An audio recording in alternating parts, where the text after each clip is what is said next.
الحمد لله رب العالمين والعاقبة للمتقين والصلاة والسلام على أشرف الأنبياء نبينا محمد وعلى آله وأصحابه أجمعين سبحانك لا علم لنا إلا ما علمتنا إنك أنت العليم الحكيم رب اشرح لي صدري ويسر لي أمري واحلل عقدة من لساني يفقه قولي أما بعد. Chers mères et sœurs, chers frères en islam, assalamu alaikum wa rahmatullahi wa barakatuh. Remercions Allah subhanahu wa ta'ala, le très haut, le tout miséricordieux, maître des mondes et de l'univers, de nous avoir accordé iman.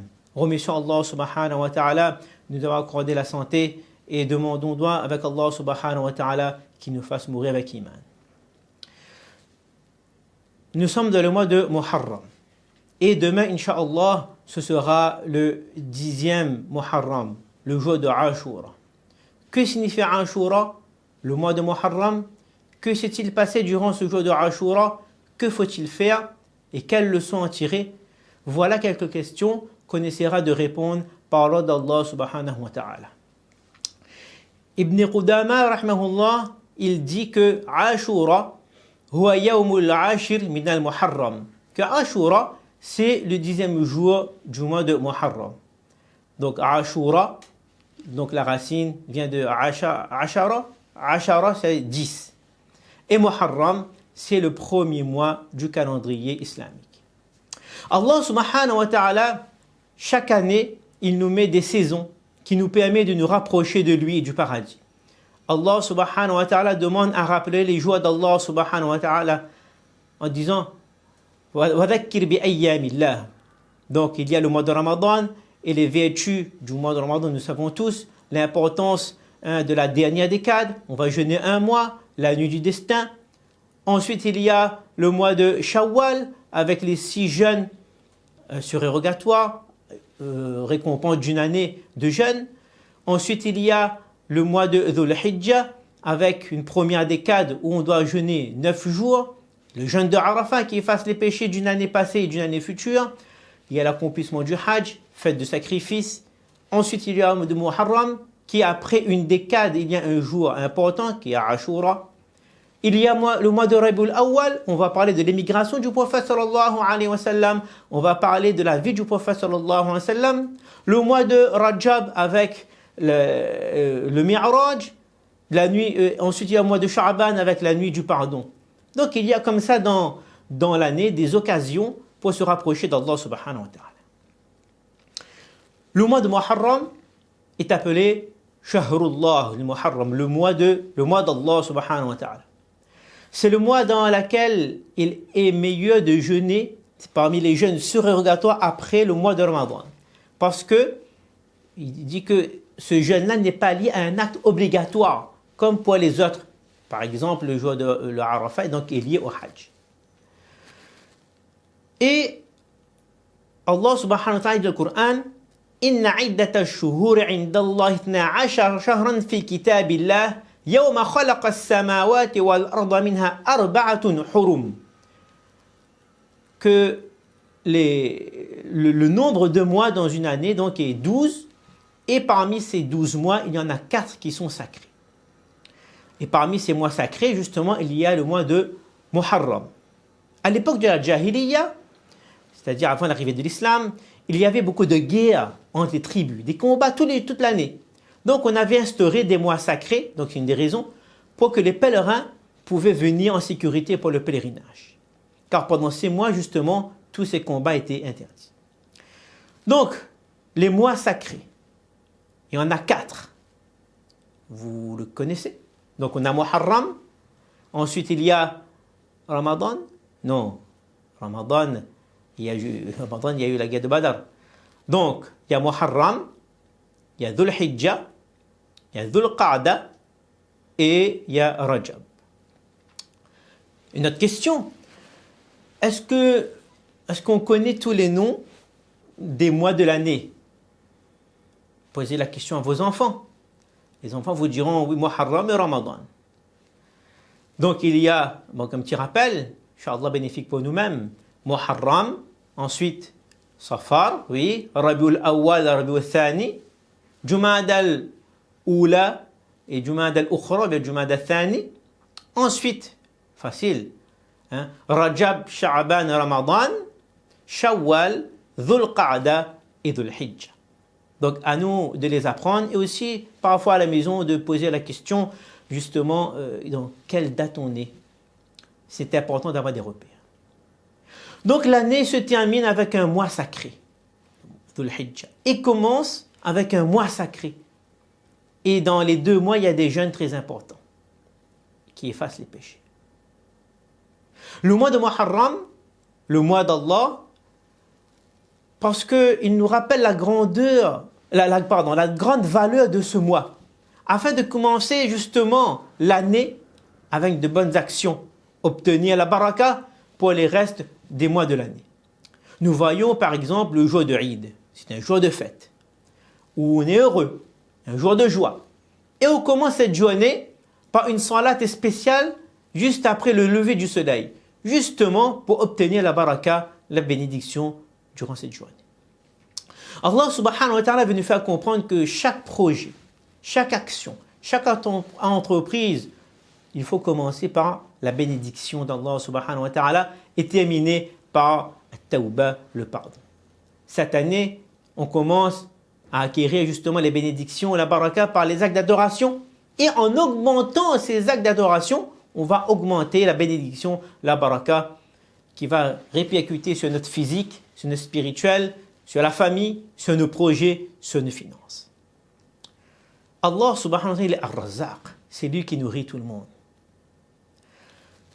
L'année commence donc avec ce mois de Muharram, on a dit, et après une décade, il y a un fait historique. Ashura, le 10e jour. Qu'est-ce qui s'est passé ce jour-là? Donc c'est connu depuis très longtemps, bien avant la venue de l'islam. Donc on a dit que les gens donnaient une grande importance au jour de Ashura.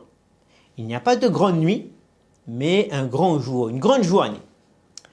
Vous avez certainement déjà écouté plusieurs interventions à ce sujet. On va faire juste un petit rappel aujourd'hui, Inch'Allah. Il est dit que c'est en ce jour qu'Allah subhanahu wa ta'ala, il accepta le repentir de Adam alayhi salam. Oui, Adam alayhi salam, pour un oubli, il a été retiré du paradis. Envoyé sur terre, il regrette énormément. Il tombe en sajda. Certaines versions disent 40 jours. Certaines versions disent plusieurs années, voire 300 années, en sajda. Il ne trouve pas les mots pour demander pardon à Allah subhanahu wa ta'ala.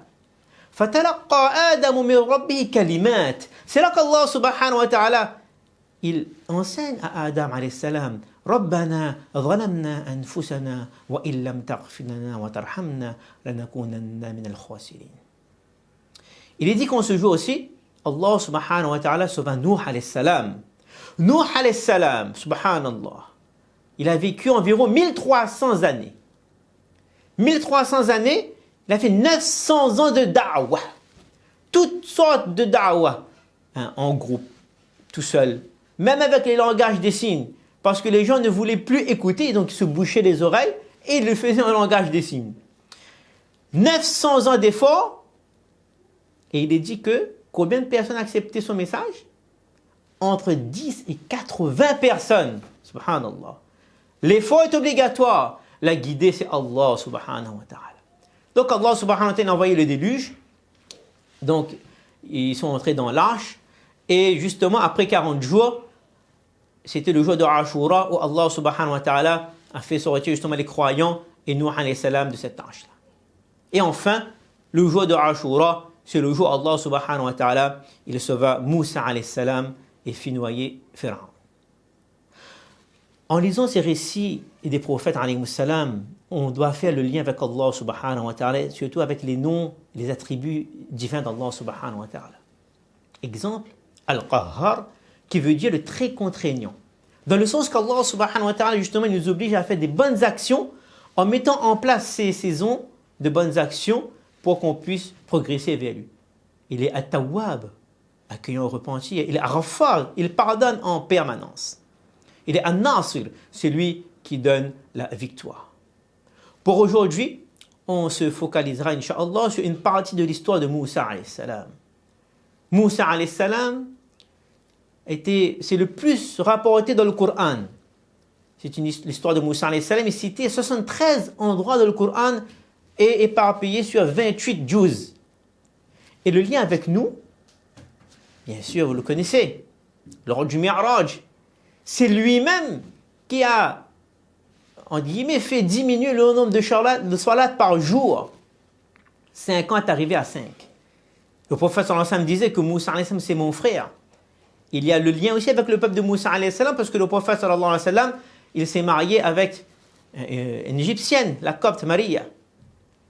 Son peuple, le peuple de Moussa alayhi salam, les Banu Israël, les fils d'Israël, qui sont-ils? Donc l'origine, c'est Ibrahim alayhi salam. Ensuite, il y a Ishaq alayhi salam et Yaqub alayhi salam. Et ses 12 fils, c'est les 12 tribus qu'on nomme Israël. Le peuple de Moussa alayhi salam est resté 400 ans sous le joug de Pharaon. Ce peuple est devenu esclave. On les utilisait, disait qu'on pour construire justement ces pyramides. Et un jour, Pharaon, il fait un rêve. Et ce rêve, c'est quoi? Il voit en rêve qu'un enfant des Banu Israël va causer sa perte.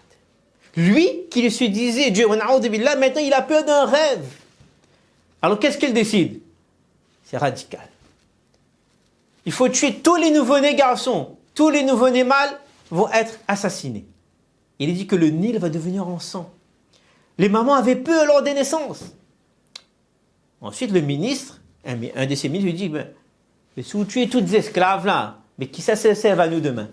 Si tu vas tuer tous ces esclaves, tous ces enfants là, mais il n'y aura plus personne pour nous servir. Ah, il a dit oui. Bon, on change de technique. C'est-à-dire, 1 an, on va tuer, et 1 an, on va les laisser vivre. Et il est dit que Haroun alayhi salam, le frère de Moussa alayhi salam, justement, naîtra dans l'année où les enfants ne seront pas tués. Et Moussa alayhi salam, lui, il va naître dans l'année où on va tuer les enfants. Cette naissance miraculeuse, extraordinaire de Moussa alayhi salam. Depuis sa naissance, c'est une épreuve même. Et Pharaon, ce tyran, va prendre toutes les précautions pour que ce rêve ne se réalise pas. Mais Allah subhanahu wa ta'ala est plus fort. Il est Khaliq, il est Wahhab, le grand donateur. Les soldats arrivent pour voir justement le bébé, parce que les soldats savaient telle personne allait accoucher, etc. Et avant de rentrer, justement, Allah subhanahu wa ta'ala, il met dans le cœur de la maman de Moussa alayhi salam la tranquillité. N'aie pas peur. Mets ton enfant dans un panier et laisse-le sur le Nil. C'est moi, Al-Hadi, qui va le guider. Et n'aie crainte, tu vas le retrouver bientôt. Je vais le sauver et tu vas le retrouver. Donc là, je passe rapidement, bien sûr. Donc il est mis dans un caisson qui va voguer sur le Nil entre les crocodiles, entre les flots. Et la sœur de Moussa alayhi salam, justement, va suivre ce caisson. Attention, ça coule.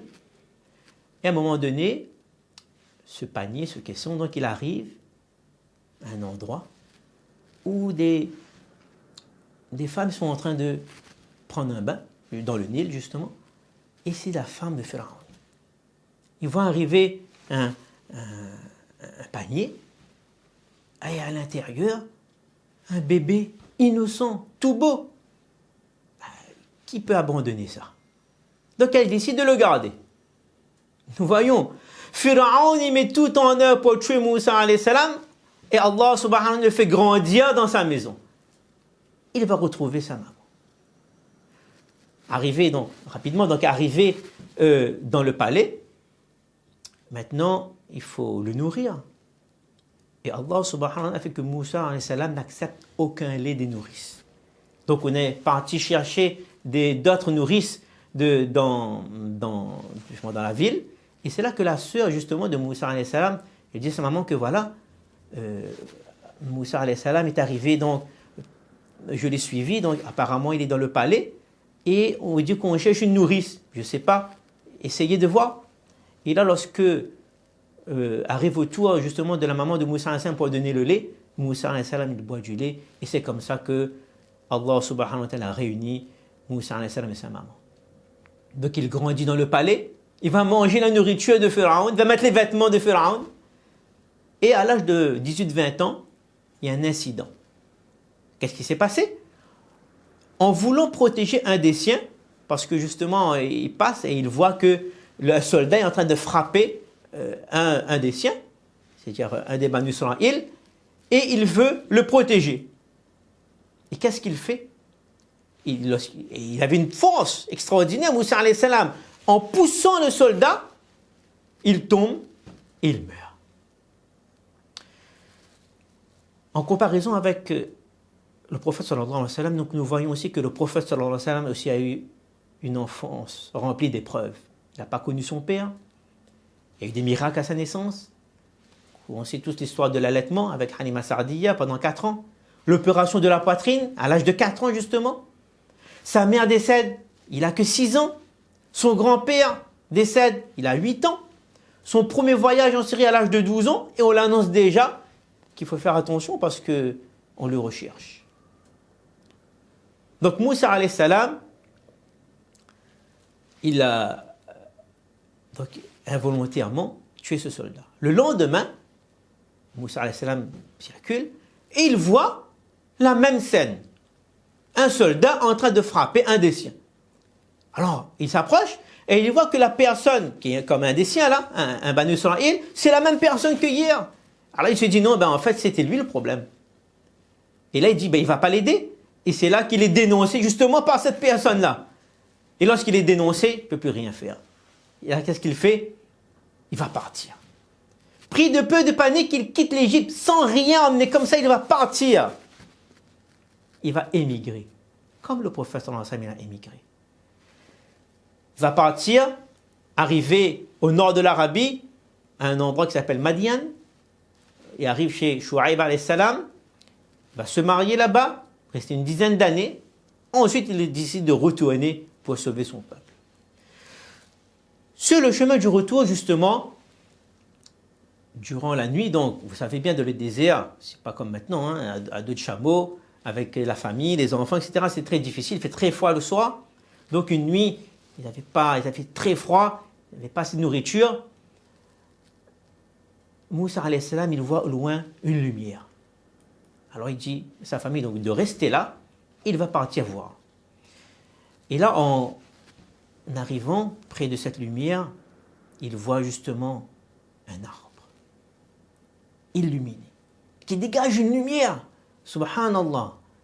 Et il s'approche, et en s'approchant, il entend une voix qui lui dit Inni ana rabbuka fakhla'na alayk, innaka bilwadi al-muqaddasi tuwa, wa ana akhtartuka fastami' lima yuha. إنني أنا الله لا إله إلا أنا فاعبدني وأقم الصلاة لذكري.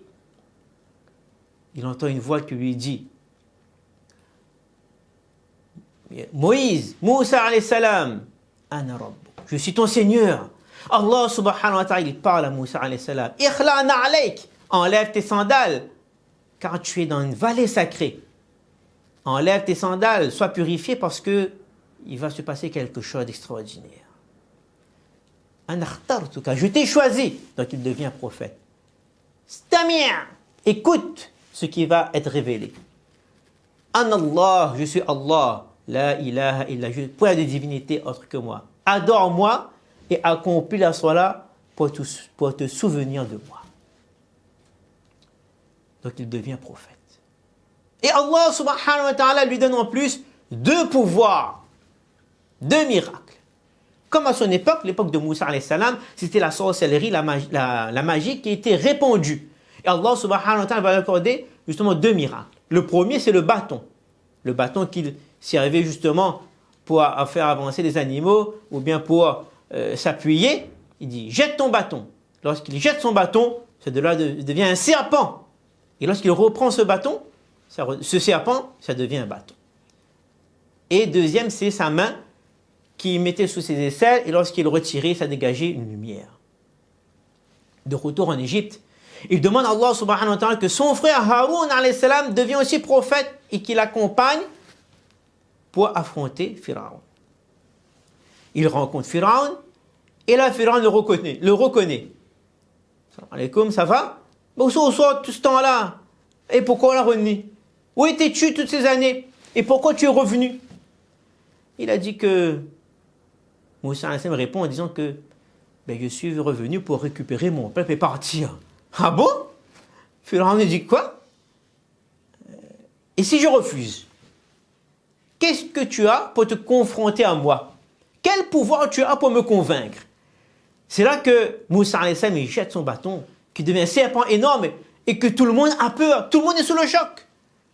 Et justement, pour ne pas perdre la face, Pharaon, qu'est-ce qu'il dit? C'est bon, c'est bon. Je te propose un duel. Toi contre moi. En fait, c'était pas lui, c'était ses sorciers. Tel jour, telle heure, tout le monde verra ça. Il dit, c'est bon. Pharaon, il a rassemblé ses meilleurs sorciers de tout le pays.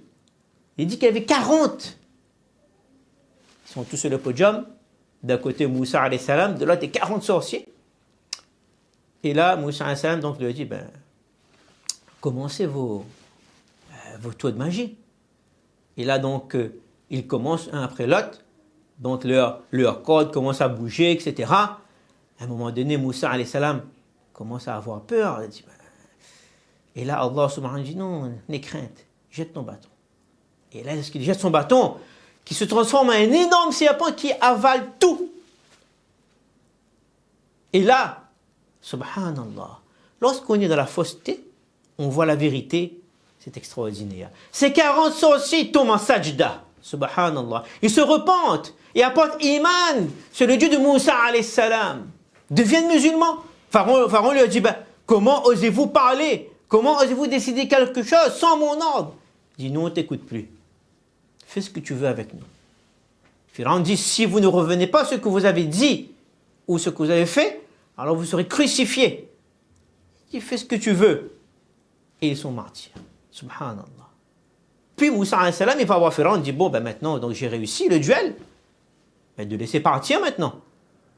Il refuse. Non, pas là. Moussa, il patiente. Et il dit à Pharaon, attention, tu as pris un engagement. Tu ne respectes pas, malédiction va descendre. Et Allah subhanahu wa ta'ala va envoyer des épreuves successives. Va envoyer la disette, l'inondation, les sauterelles, les poux, les grenouilles, le sang. فأرسلنا عليهم الطوفان والجراد والقمل والضفادع والدم آيات مفصلات فاستكبروا وكانوا قوما مجرمين. Et ensuite, à chaque calamité, qu'est-ce que Pharaon dit? ولما وقع عليهم الرجز قالوا يا موسى ادع لنا ربك بما عهد عندك لئن كشفت عنا الرجز لنؤمنن لك ولنرسلن معك بني إسرائيل فلما كشفنا عنهم الرجز إلى أجل هم بالغوه إذا هم ينكثون. Lorsque Allah subhanahu wa ta'ala a envoyé l'inondation, la disette, à chaque fois, il disait à Moussa alayhi salam, Moussa alayhi salam, demande à Dieu d'enlever ça, après c'est bon, je vous laisse partir. Moussa alayhi salam fait doigt, et au moment de partir, il dit non, vous restez. Il a envoyé les poux, il a envoyé des dafadir, des grenouilles, subhanallah, par millions, des sauterelles avant, des sauterelles qui ont tout justement, tout mangé. Il a envoyé des grenouilles, il y avait des grenouilles partout. Rouvre Mahamit, il y en a grenouille. Rouvre le lit, il y en a grenouille. Ou on lève le chapeau, il y en a grenouille, partout. Et à chaque fois, c'était la même chose. Et à la fin, il y avait Adam, le sang. Et ça, c'était très difficile. Parce que, imaginez, le peuple de Pharaon, donc il prend un verre rempli de liquide, de vin ou d'eau, etc. Et lorsqu'ils vont boire, ça se transforme en sang. Impossible de boire. Et le même récipient qu'un Banu Israël va prendre, ça va rester de l'eau. Pour prendre un bain, c'est pareil. Prendre de l'eau, lorsqu'il verse, ça devient du sang. Et c'est là que demande encore une fois à Moussa alayhi salam. Moussa alayhi salam, donc il invoque Allah subhanahu wa ta'ala. Et Allah subhanahu wa ta'ala, il enlève justement donc ce châtiment. Après cette épreuve-là, Moussa alayhi salam, il dit, bon, on va faire une ruse. C'est quoi? Demain, c'est la fête.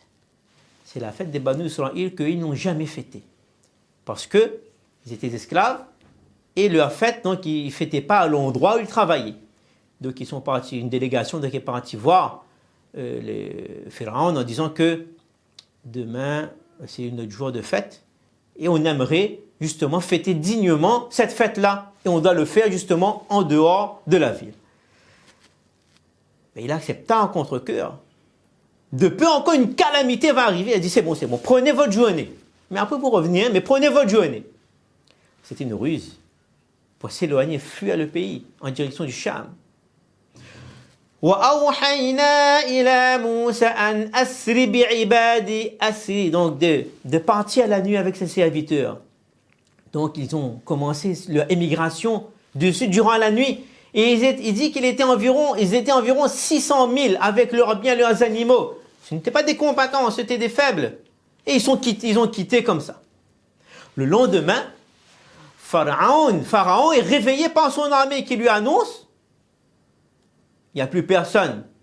L'Infaoula n'a plus personne. Il dit quoi? Banu Israël, ils sont tous partis. Il dit non, je lui ai donné l'autorisation justement de partir, de fêter. Il dit non, même sur l'endroit où ils doivent fêter, il n'y a personne. Effectivement, ils étaient tous partis. Il fut épris de colère et il a pris une journée entière pour réunir une armée gigantesque et dont il est personnellement, donc, il en prit personnellement le commandement à la recherche de Moussa alayhi salam. Il est dit donc qu'ils étaient environ 1 million avec les chevaux, etc. Il se met la poursuite de Pharaon, ce tyran-là. Pardon, Pharaon, donc ce tyran-là, il part à la poursuite de Moussa alayhi salam. L'armée la plus puissante du monde à cette époque-là, contre les Banu Israël, ce peuple traumatisé et apeuré. Moussa alayhi salam les prend sous son aile et part à l'endroit indiqué par Allah subhanahu wa ta'ala. L'armée de Pharaon se rapproche en élevant un nuage de poussière. Imaginez 1 million de personnes qui marchent, ça fait beaucoup de poussière. Derrière, il y a Pharaon qui arrive. À droite, il y a la montagne. À gauche, la montagne. Et devant, il y a la mer Rouge. Cette situation devenait insoutenable pour les Israélites. Ils savaient pertinemment que c'est Moussa alayhi salam qui les a amenés à cet endroit-là. Et qu'est-ce qu'il dit à Moussa alayhi salam? قال أصحاب موسى إنا لمدركون. Ils vont nous rattraper. Et s'ils nous rattrapent, c'est terminé. Certains commençaient à poser des questions à Moussa alayhi salam. Et quelle responsabilité avait Moussa alayhi salam? Qu'est-ce qu'ils ont demandé? Tu es sûr qu'Allah subhanahu wa ta'ala t'a demandé de nous emmener ici là? Vous savez, ça va là, plus rien là. C'est bloqué. Moussa alayhi salam répondait avec certitude et conviction. C'est la décision d'Allah subhanahu wa ta'ala. Imaginez cette pression-là.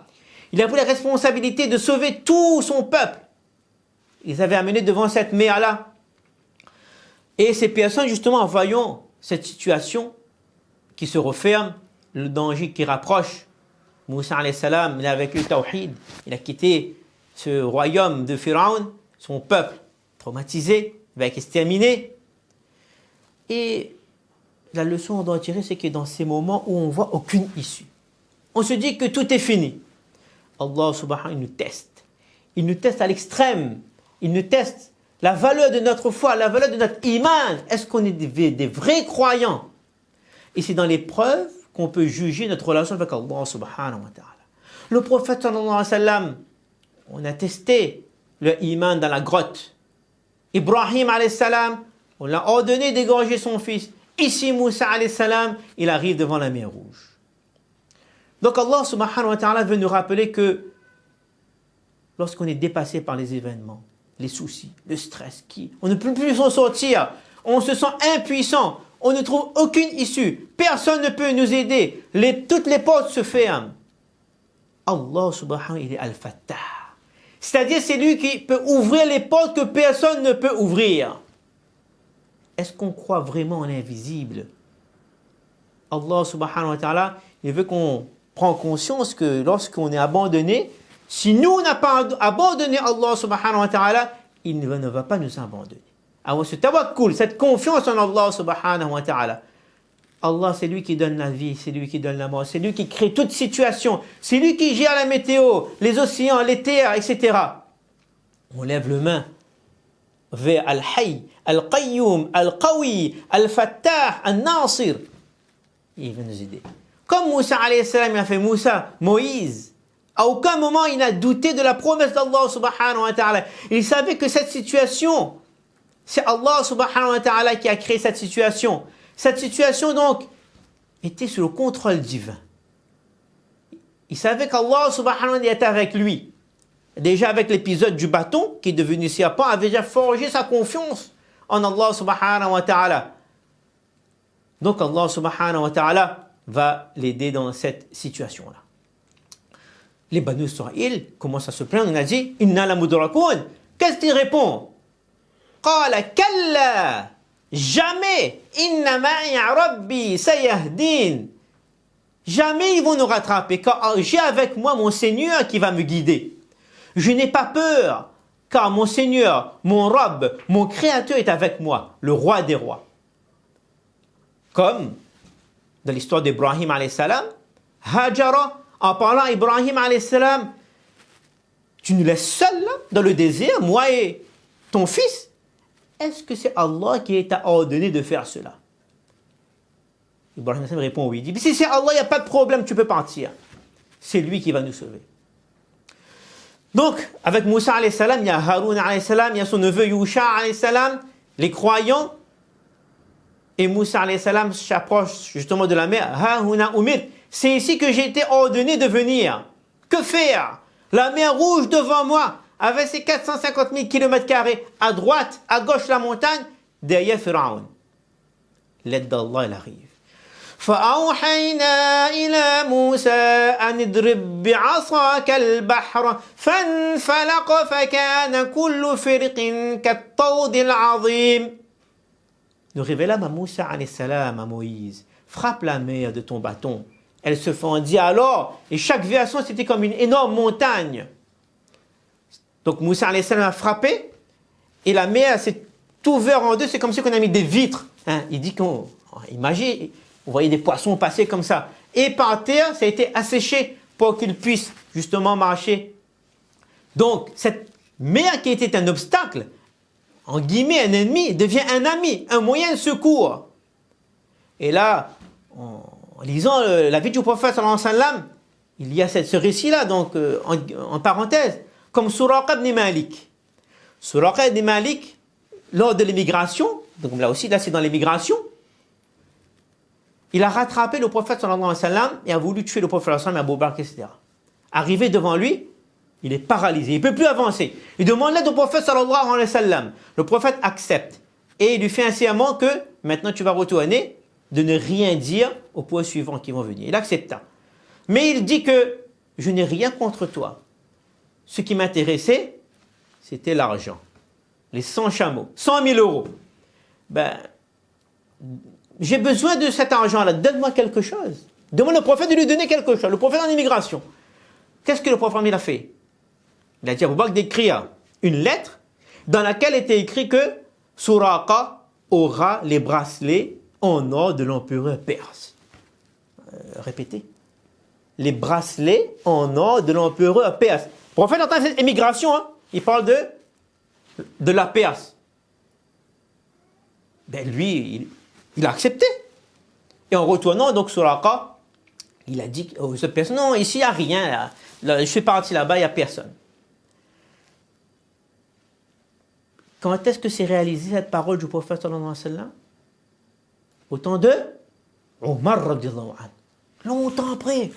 Lorsque Omar radiyallahu anhu a fait l'ouverture de la Perse, et dans le butin, justement, il y avait les bracelets de l'empereur perse, il a pleuré. Subhanallah, la parole véridique du prophète sallallahu alayhi wa sallam, appelé Suraqa, certainement il doit être encore vivant là. Suraqa, il arrive, il est vieux, il est âgé, il arrive, il dit, hein, Amirul Mu'minin m'appelle, il y a un souci. Suraqa, viens. J'ai entendu le prophète sallam dire au sujet des bracelets de Perse. Il a dit, oui, c'est vrai. Voilà les cris du prophète sallallahu alayhi wa sallam. Et Omar dit, voilà ce que le prophète sallam t'a donné, t'a promis. Donc, nous revenons à l'histoire de Moussa alayhi salam. Donc Moussa alayhi salam a pu franchir cette mer-là, et les Israélites, une fois arrivés de l'autre côté, voulaient refermer de suite cette mer-là. Mais Allah subhanahu wa ta'ala dit, attends un instant. Car l'armée de Pharaon vient d'arriver à l'autre bout. Allah subhanahu wa ta'ala ordonna à Moussa alayhi salam, utrukul bahra rahwa, laisse la mer comme il est. De nouveau, une situation incompréhensible aux yeux des hommes. Déjà, l'ouverture de la mer, c'était une aide divine, évidente. Mais voilà que ce miracle-là va s'appliquer aussi à l'armée de Pharaon. Eux, ici, vont emprunter ce chemin-là, mais ils vont venir, mais les situations de danger restent intactes. C'est alors que Moussa alayhi salam savait que la décision d'Allah subhanahu wa ta'ala était la bonne et que son aide était parfaite. Il dépasse l'entendement humain. De laisser cette mer comme ça. Pharaon, il arrive. Il voit ce spectacle extraordinaire. Et là, il hésite d'emprunter ce chemin. Car il sait que ça, c'est divin, ça. Lui-même qui disait Dieu, il dit que ça, c'est divin. On ne peut pas partir. Et son cheval aussi ne voulait pas. Il ressent le danger. Mais Jibril, il descend sur son cheval. Et le cheval de Pharaon va le cheval de Jibril. Mais il le suit. Pharaon entre dans la mer et toute l'armée entre. Et lorsqu'ils étaient tous au milieu de cette mer-là, c'est là que Allah subhanahu wa ta'ala ordonna à Pharaon, maintenant frappe la mer une deuxième fois. Et cette armée est engloutie sous les vagues. وجاوزنا ببني إسرائيل البحر فأتبعهم فرعون وجنوده بغيا وعدوا.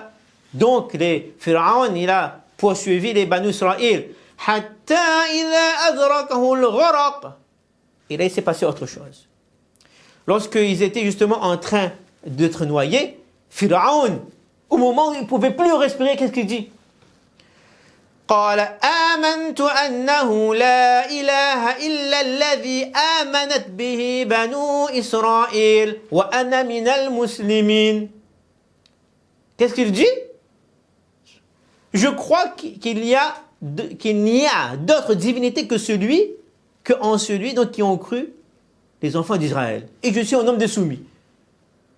Il veut accepter le message de Moussa alayhi salam au moment de mourir.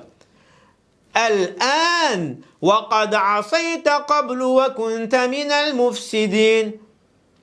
Allah dit maintenant on veut accepter alors qu'auparavant tu as désobéi et tu as été justement des nombres des corrupteurs.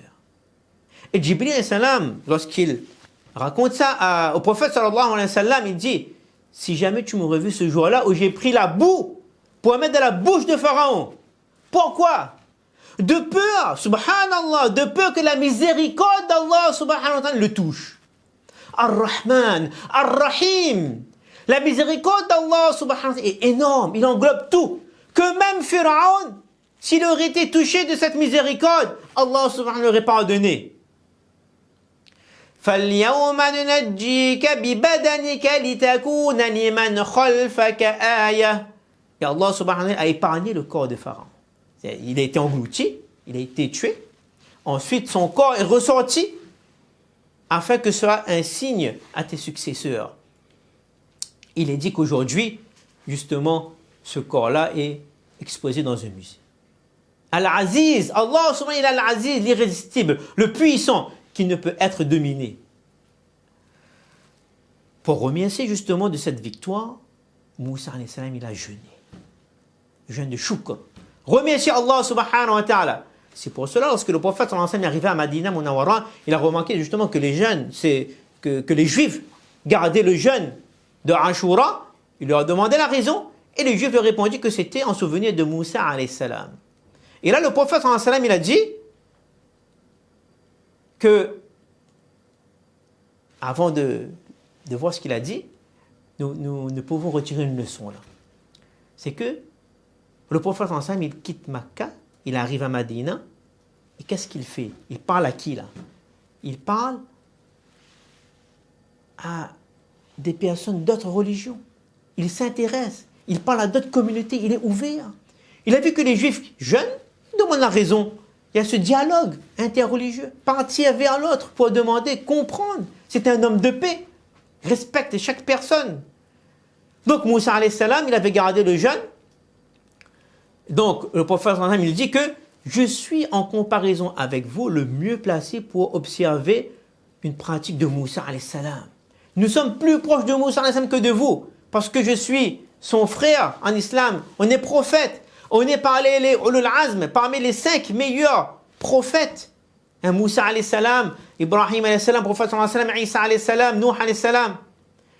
Et le prophète il ordonna, il demanda aux musulmans de manifester leur amour pour Moussa alayhi salam en jeûnant également ce jour-là. Cette leçon de gratitude. Lorsqu'Allah subhanahu wa ta'ala vient à nos secours, il nous libère de quelque chose, on doit remercier de suite. Si on peut faire un sajda, nous faisons un sajda de suite. Car souvent, malheureusement, dans la difficulté, on pense à Allah subhanahu wa ta'ala. Oui, heureusement, là, on pense à Allah subhanahu wa ta'ala. Mais malheureusement, à la fin, lorsque difficulté est partie, on oublie de remercier Allah subhanahu wa ta'ala. En guillemets, les joueurs de foot, parfois, ils n'oublient pas. Hein, certains musulmans, quand ils marquent un but, ils font sajda direct. Et nous, on est en difficulté, il n'est pas en difficulté. Bon, Allah subhanahu wa ta'ala, il est ash-shakour, le très reconnaissant. Que faut-il faire ce jour-là, le jour de Ashura? Donc il faut jeûner. Il faut jeûner ce jour-là. Et le prophète sallallahu alayhi wa sallam, justement, donc il a jeûné le 10 Muharram. Maintenant, il est arrivé que, avant qu'il quitte ce monde, le prophète sallallahu alayhi wa sallam a émis le souhait que si je vis encore l'année prochaine, je veux garder 2 jours. Alors, et il est décédé. Donc la façon de garder donc ce jeûne qui était auparavant, hein, qui était obligatoire. Et le jour où c'était rendu obligatoire, on disait aux enfants de garder le jeûne et de donner des jouets. Dans les hadiths, c'est de donner les jouets pour les occuper, pour oublier qu'ils avaient faim. Donc c'était obligatoire. Ensuite, c'est devenu mustahab, recommandé, lorsque le mois de Ramadan est devenu obligatoire. Recommandé, ça veut dire, si on ne fait pas, il n'y a pas de péché. Donc la façon de faire le jeûne, plusieurs façons. Soit, la meilleure des façons, le souhait du prophète sallallahu alayhi wa sallam, c'est de faire 2 jours de jeûne.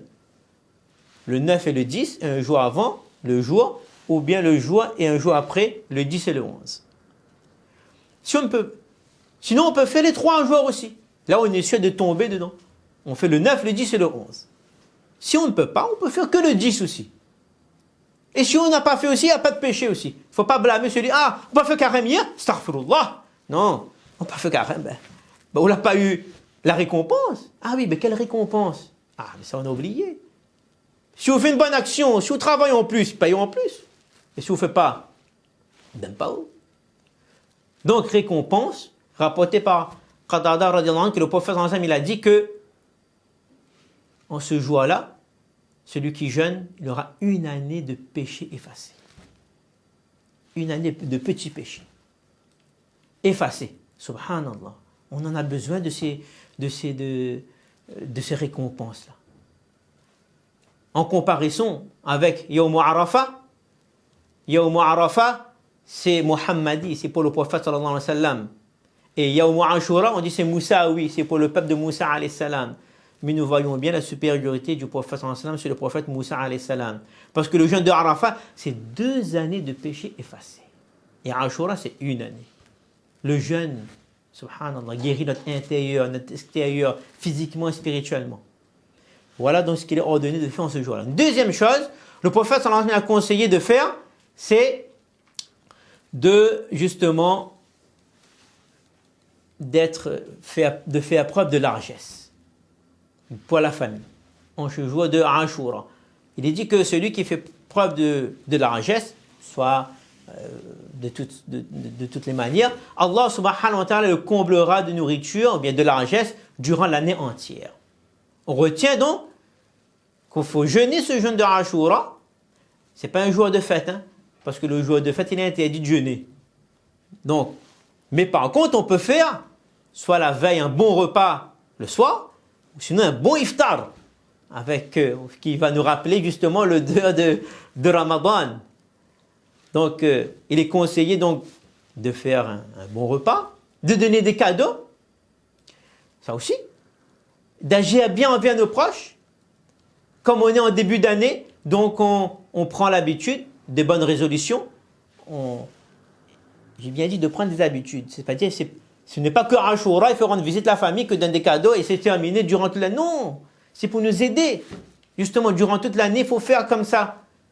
Il est bon de se réunir en famille plusieurs fois dans l'année, d'offrir des cadeaux. Le cadeau aussi, ce n'est pas un sourire aussi, c'est une sadaqa. Tahaddu tahabbu. La lumière d'Allah subhanahu, il arrive après les épreuves. Donc en début d'année, il y a un mois sacré, le jeûne important, on est pardonné, on prend les bonnes habitudes, on offre des présents, on est bon envers nos proches. Alhamdulillah. Donc les leçons à tirer, pour finir, donc au jour de Ashura, c'est un grand jour.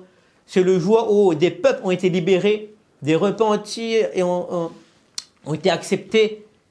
Et pour réussir dans une épreuve, il faut donc y a l'épreuve, la patience, retour vers Allah subhanahu wa ta'ala, pratique de din dans la vie, confiance en Allah subhanahu wa ta'ala, al-istiqama, être satisfait de la situation dans laquelle on est, avoir la certitude qu'Allah subhanahu wa ta'ala il dénoue toutes les situations, avoir cette gratitude, remercier Allah subhanahu wa ta'ala, méditer sur ses attributs, al-adl, al-adil, al-rahman, al-fattah, al-malik, al-rabb, al-qahhar, al-nasir, augmenter notre niveau de iman dans la maison même pour que les enfants puissent profiter, faire venir la lumière, la baraka d'Allah subhanahu wa ta'ala dans la maison. Des résolutions, donc on est en début d'année, il faut prendre des résolutions. Donc on fait l'intention de faire la salat tous les jours.